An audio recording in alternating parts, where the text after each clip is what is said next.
Assalamualaikum warahmatullahi wabarakatuh. Pada kesempatan ini saya akan mempresentasikan tesis saya yang berjudul Analisis Dampak Merger antara Gojek dan Tokopedia terhadap struktur perilaku kinerja. Latar belakang dari penelitian ini yang pertama adalah adanya peningkatan pengguna internet di Indonesia. Kemudian yang kedua adalah adanya tingginya pengguna ojek online. Sedangkan untuk pangsa pasar ojek online sendiri di Indonesia yaitu Grab dan Gojek yang selalu bersaing, di mana pada Februari 2021 Gojek mengungguli Grab. Latar belakang selanjutnya adalah tingginya penggunaan aplikasi pesan antar makanan. Nilai transaksi pada aplikasi layanan pesan antar makanan, di mana GoFood ini memimpin pada tahun 2022 sebanyak 30,65 triliun rupiah. Latar belakang selanjutnya adalah tingginya penggunaan e-commerce di Indonesia. Pengunjung terbanyak untuk web e-commerce diperoleh oleh Tokopedia pada kuartal 3 tahun 2021 sebanyak 158,1 juta kunjungan. Kemudian rumusan masalah dari penelitian ini yang pertama adanya perubahan gaya hidup masyarakat, di mana adanya pergeseran gaya hidup masyarakat menjadi ke arah yang serba mudah. Selain itu, Gojek dan Tokopedia memiliki pangsa pasar yang besar di industrinya masing-masing, sehingga ketika merger menjadi Goto akan berpotensi mempengaruhi struktur perilaku dan kinerja. Selanjutnya, pertanyaan penelitian ini yang pertama, apa perubahan yang terjadi pada struktur pasar on-demand services dan e-commerce setelah merger Goto? Yang kedua, apa perubahan yang terjadi pada perilaku perusahaan di industri on-demand services dan e-commerce setelah merger Goto? Yang ketiga, apa perubahan yang terjadi pada kinerja perusahaan di industri on-demand services dan e-commerce setelah merger Goto? Kemudian landasan teori yang digunakan dalam penelitian ini yang pertama adalah paradigma struktur perilaku kinerja. Ada tiga proposisi yang digunakan. Yang pertama, bahwa struktur mempengaruhi perilaku. Yang kedua, perilaku mempengaruhi kinerja. Dan yang ketiga, struktur mempengaruhi kinerja. Tampak pada layar merupakan model struktur perilaku kinerja yang digunakan dalam penelitian ini. Teori selanjutnya adalah struktur pasar. Yang pertama adalah pasar persaingan sempurna. Dampak pasar persaingan sempurna terhadap perilaku dan kinerja antara lain dari sisi kekuatan pasar. Dalam pasar persaingan sempurna, perusahaan tidak memiliki kekuatan sama sekali dan harga di pasar hanya ada satu harga atas produk dan perusahaan atau penjual menjadi price taker. Yang ketiga, dari sisi pemasaran tidak perlu dilakukan pemasaran yang berlebihan karena produk yang dijual adalah produk homogen. Dari sisi profitabilitas, perusahaan tidak akan mendapatkan profit yang abnormal. Pasar selanjutnya adalah pasar persaingan monopolistik. Dampak dari pasar persaingan monopolistik jika dilihat dari kekuatan pasar, perusahaan pada pasar persaingan monopolistik memiliki kekuatan yang relatif kecil dan terdapat perbedaan harga meskipun juga kecil.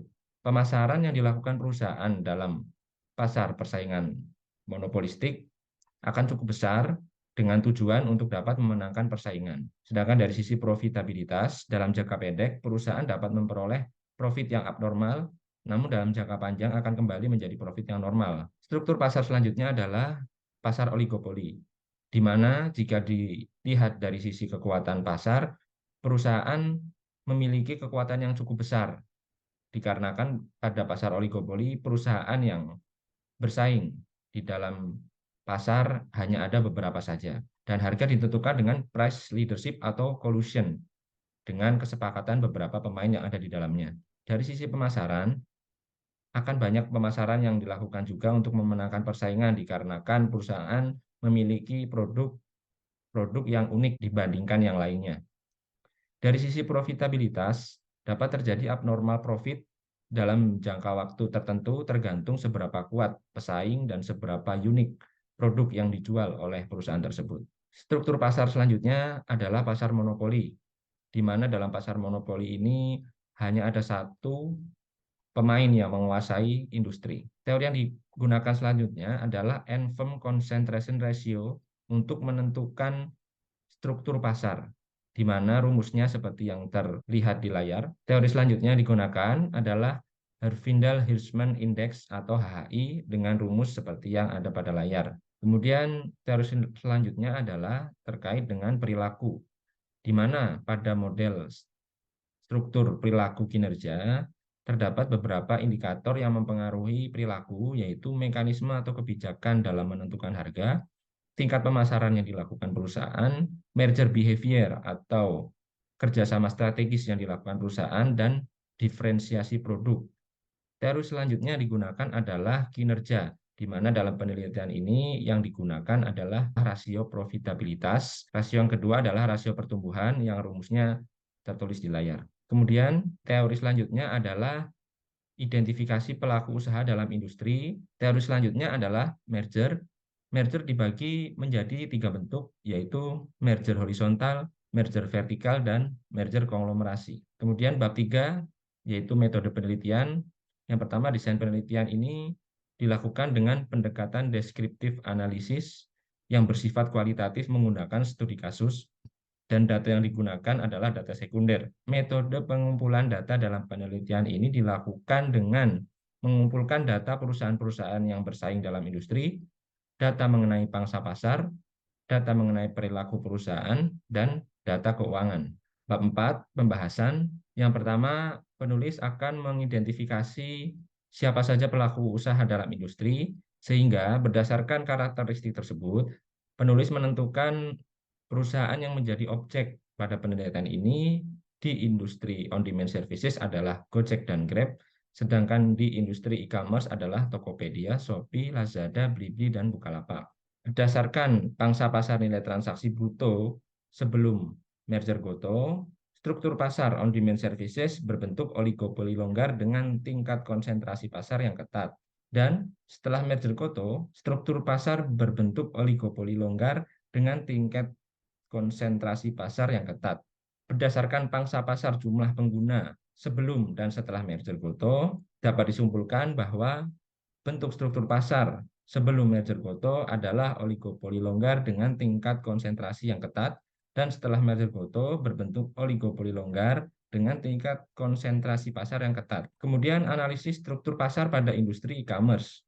Berdasarkan pangsa pasar nilai transaksi bruto sebelum adanya merger GoTo, dapat disimpulkan bahwa bentuk struktur pasar pada industri e-commerce adalah persaingan monopolistik dengan tingkat konsentrasi yang ketat. Setelah merger GoTo, bentuk struktur pasar adalah persaingan monopolistik dengan tingkat konsentrasi pasar yang ketat. Kemudian berdasarkan pangsa pasar pengunjung rata-rata per bulan, sebelum merger GoTo, bentuk struktur pasar adalah persaingan monopolistik dengan tingkat konsentrasi pasar yang ketat, dan setelah merger, bentuk struktur pasar adalah persaingan monopolistik dengan tingkat konsentrasi yang ketat. Karakteristik pada industri on-demand services adalah yang pertama, hanya terdapat beberapa pemain saja, yaitu Gojek dan Grab. Dan Gojek dan Grab saling mengamati satu sama lain dan cenderung enggan untuk menaikkan harga jika pesaingnya tidak menaikkan harga juga. Kemudian yang ketiga, adanya usaha untuk meningkatkan brand awareness dengan banyaknya dilakukan pemasaran oleh Gojek dan Grab. Kemudian adanya hambatan masuk yang cukup besar, yaitu dalam hal modal. Sedangkan analisis struktur pasar pada industri e-commerce, yang pertama terdapat cukup banyak penjual, yaitu ada 5 perusahaan besar, Tokopedia, Shopee, Lazada, Blibli, dan Bukalapak. Dan kekuatan perusahaan-perusahaan tersebut relatif kecil. Kemudian pemasaran yang dilakukan cukup besar. Kemudian masuk ke pembahasan selanjutnya, yaitu analisis perilaku pada industri on-demand services, di mana terdapat perubahan perilaku perusahaan di industri on-demand services setelah merger GoTo. Yang dikategorikan ke dalam diferensiasi produk adalah adanya peluncuran beberapa produk baru, kemudian peningkatan layanan di beberapa produknya, dan penggunaan kendaraan listrik. Sedangkan kerjasama antara Grab dan Lazada maupun integrasi layanan atau merger antara Gojek dan Tokopedia dapat diklasifikasikan menjadi bentuk kerjasama strategis atau merger behavior. Dan adanya perubahan biaya pemasaran dapat diklasifikasikan menjadi bentuk perilaku pemasaran. Selanjutnya, analisis perilaku industri e-commerce. Jika diklasifikasikan, maka perilaku Tokopedia untuk mengintegrasikan layanan dengan Gojek merupakan perilaku merger behavior. Dan Shopee dengan kampanye lokal dan memperluas jaringan merupakan bentuk perilaku pemasaran, sedangkan Kerjasama Shopee dan Bluebird Group merupakan bentuk perilaku kerjasama strategis. Kerjasama yang dilakukan oleh Lazada dan Grab juga merupakan perilaku kerjasama strategis.